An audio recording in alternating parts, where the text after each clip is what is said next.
बिस्मिल्लाहिर्रहमानिर्रहीम। अस्सलाम वालेकुम डियर स्टूडेंट।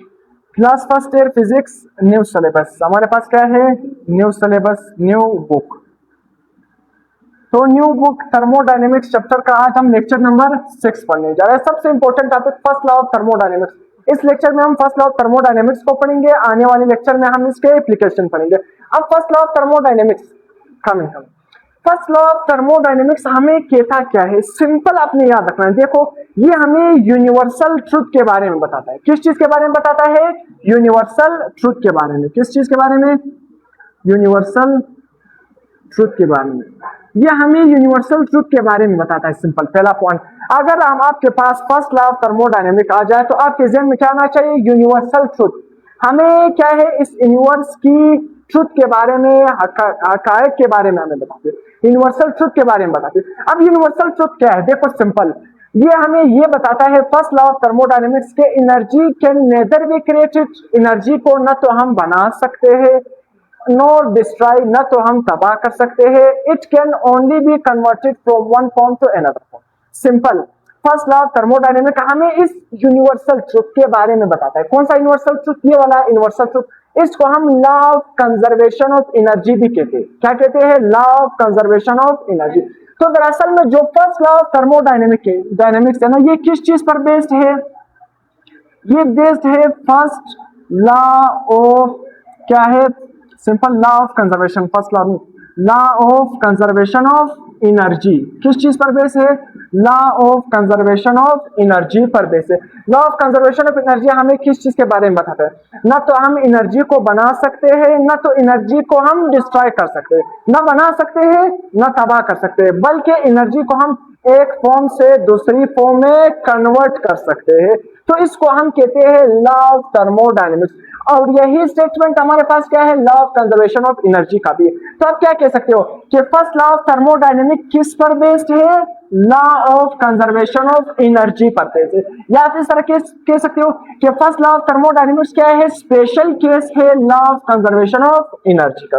अब आते हैं, देखो फर्स्ट लॉ ऑफ थर्मोडायनेमिक्स। एक तो हमें स्टेटमेंट समझ आ गया कि फर्स्ट लॉ ऑफ थर्मोडायनेमिक्स हमें यूनिवर्सल ट्रुथ के बारे में बताता है। अब दूसरा मैथमेटिकल स्टेटमेंट क्या है? सिंपल, अगर हम किसी भी सिस्टम को हीट देंगे, देखो किसी भी सिस्टम को हम क्या देंगे? हीट देंगे। किसी भी सिस्टम को अगर हम क्या देंगे? हीट देंगे, हीट सप्लाई करेंगे। तो किसी भी सिस्टम को अगर आप हीट सप्लाई करोगे तो वो क्या करेगा? उस सिस्टम की इंटरनल एनर्जी को इंक्रीज करेगा, साथ में उस सिस्टम में क्या होगा? Work done by the system होगा। क्या होगा? Work done by the system. अब आसान से समझाता हूं। देखो, ये हमारे पास क्या है? एक सिस्टम। क्या है ये? हमारे पास क्या है? एक सिस्टम। और ये क्या है? सिस्टम के इर्द गिर्द क्या है? सराउंडिंग है। और ये हमारे पास क्या है? पिस्टन। ये क्या है? पिस्टन। और ये पिस्टन क्या है? मूवेबल है। अब अगर आप नीचे से क्या दोगे? हीट दोगे। क्या दोगे? हीट दोगे। हीट को हम किस इंतजार करते हैं? क्यों? अगर आप देख क्या दोगे? नीचे से आप इसको क्या दोगे? हीट दोगे, हीट सप्लाई करोगे। तो यहाँ पर जो गैस मॉलिक्यूल है उसकी क्या बढ़ जाएगी? इंटरनल एनर्जी बढ़ जाएगी। क्या बढ़ जाएगी? Delta U. उसकी इंटरनल एनर्जी क्या हो जाएगी? बढ़ जाएगी। तो जब हमने हीट सप्लाई किया तो उस हीट ने क्या किया? इस सिस्टम की इंटरनल एनर्जी को क्या कर दिया? बढ़ा दिया। जब सिस्टम की इंटरनल एनर्जी बढ़ गई तो ये क्या करेगा? इस इंटरनल एनर्जी की बढ़ने की वजह से ये गैस क्या करेगा? एक्सपेंड करेगा। क्या करेगा? एक्सपेंड करेगा। तो जब गैस एक्सपेंड करेगा, ये पिस्टन खुद ब खुद क्या करेगा? ऊपर की तरफ मूव करेगा। क्या करेगा? ऊपर की तरफ मूव करेगा। ये पिस्टन क्या करेगा? इस तरह ऊपर की तरफ क्या करेगा? मूव करेगा। जब ऊपर की तरफ मूव करेगा तो इसका मतलब क्या है? सिस्टम खुद वर्क कर रहा है। सिस्टम पर हम वर्क कर रहे हैं या सिस्टम खुद वर्क कर रहा है? सिस्टम तो खुद वर्क कर रहा है। तो यही दरअसल में हमें फर्स्ट लॉ ऑफ थर्मोडायनेमिक्स बताता है कि जब हम किसी भी सिस्टम को हीट सप्लाई करेंगे तो वो हीट क्या होगा? उस सिस्टम की इंटरनल एनर्जी को इंक्रीज करेगा, साथ में वो सिस्टम क्या करेगा? खुद ब खुद वर्क करेगा। सिस्टम क्या करेगा? खुद ब खुद वर्क करेगा। वर्क डन क्या होगा? Bye the system. समझ आ गया? सिंपल, आपको इस तरह समझना है। देखो, एक आपके पास कंटेनर है, उस कंटेनर के अंदर गैसेस है। जब आप हीट सप्लाई करोगे, जब हीट सप्लाई करोगे तो उस सिस्टम के अंदर जो गैस है उसकी इंटरनल एनर्जी क्या हो जाएगी? बढ़ जाएगी। जब इंटरनल एनर्जी बढ़ जाएगी तो ये क्या करेगा? ये जो गैस मॉलिक्यूल है ये एक्सपेंड करेंगे। क्या करेंगे? एक्सपेंड करेंगे। जब एक्सपेंड करेंगे तो ये पिस्टन खुद ब खुद क्या करेगा? ऊपर की तरफ मूव करेगा। जब ऊपर की तरफ खुद ब खुद मूव करेंगे तो हम क्या करेंगे कि साथ में जब हमने हीट सप्लाई किया इस सिस्टम को, इस हीट ने क्या किया? इस सिस्टम की इंटरनल एनर्जी बढ़ाई और साथ में इस सिस्टम ने क्या किया? खुद वर्क किया।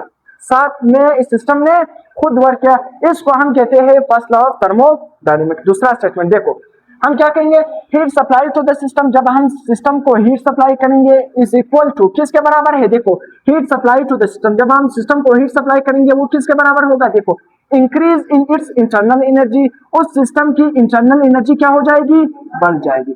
जब उस सिस्टम की इंटरनल एनर्जी बढ़ जाएगी, साथ में प्लस, देखो प्लस क्या बढ़ जाएगी, work done by the system, मतलब वो सिस्टम खुद ब खुद वर्क करेगा, ये सिस्टम खुद ब खुद ऊपर की तरफ जाएगा। क्यों, क्योंकि यहाँ पर गैस की मॉलिक्यूल की मोशन बढ़ जाएगी, काइनेटिक एनर्जी बढ़ जाएगी, तो ये सिस्टम खुद ब खुद ऊपर की तरफ मूव करेगा। इसको हम कहते हैं फर्स्ट लॉ ऑफ थर्मोडायनेमिक्स।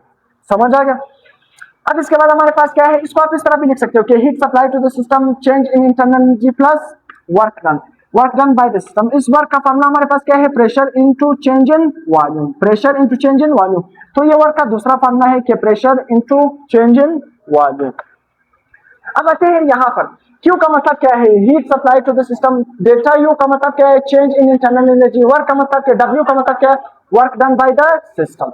अब आते हैं, ये तो मैंने आपको बता दिया कि फर्स्ट लॉ ऑफ थर्मोडायनेमिक्स क्या है, किस चीज पर बेस है, law of conservation of energy. या आप कह सकते हो फर्स्ट लॉ ऑफ थर्मोडायनेमिक्स क्या है, law of conservation of energy का एक स्पेशल केस है, जिस तरह मैंने यहाँ पर आपको बता दिया। अब आते हैं Q का मतलब मैंने क्या समझाया, हीट सप्लाई। आपके साथ हीट क्या होगी, पॉजिटिव होगी। आप Q को पॉजिटिव लोगे, कब पॉजिटिव लोगे, जब आप सिस्टम में हीट को ऐड करोगे। देखो इस सिस्टम को हम हीट दे रहे हैं, मतलब इस सिस्टम के अंदर हम हीट को क्या कर रहे हैं, ऐड कर रहे हैं। अगर हम किसी भी सिस्टम से हीट को रिमूव करेंगे तब Q को हम क्या लेंगे, नेगेटिव में लेंगे। अब उसी तरह वर्क क्या कब पॉजिटिव होगा, वर्क तब पॉजिटिव होगा जब क्या होगा, बाय द सिस्टम, मतलब क्या करेगा, जब वर्क डन क्या होगा, bye the system. Bye the system का मतलब क्या है, जब ये सिस्टम क्या करेगा, खुद ब खुद वर्क करेगा। वर्क डन नेगेटिव होगा ऑन द सिस्टम, जब हम इस सिस्टम पर खुद वर्क करेंगे। किस तरह खुद वर्क करेंगे, अगर हम इस सिस्टम पर जोर लगाएंगे तो इस गैस को कंप्रेस करेंगे, मतलब हम वर्क डन क्या कर रहे हैं, खुद कर रहे हैं। अगर हम work done on the system करेंगे, मतलब हम खुद सिस्टम पर वर्क करेंगे, तो फिर वर्क डन हमारे पास क्या होगा, नेगेटिव। जो डेल्टा यू है, इंटरनल एनर्जी पॉजिटिव होगी कब, अगर इस सिस्टम की इंटरनल एनर्जी क्या होगी, बढ़ गई, इंक्रीज कर गई। इंटरनल एनर्जी नेगेटिव होगी जब इस सिस्टम की हमारे पास एनर्जी क्या हो जाएगी, कम हो जाएगी। तो यहाँ तक हमारा first law of thermodynamics complete हो गया।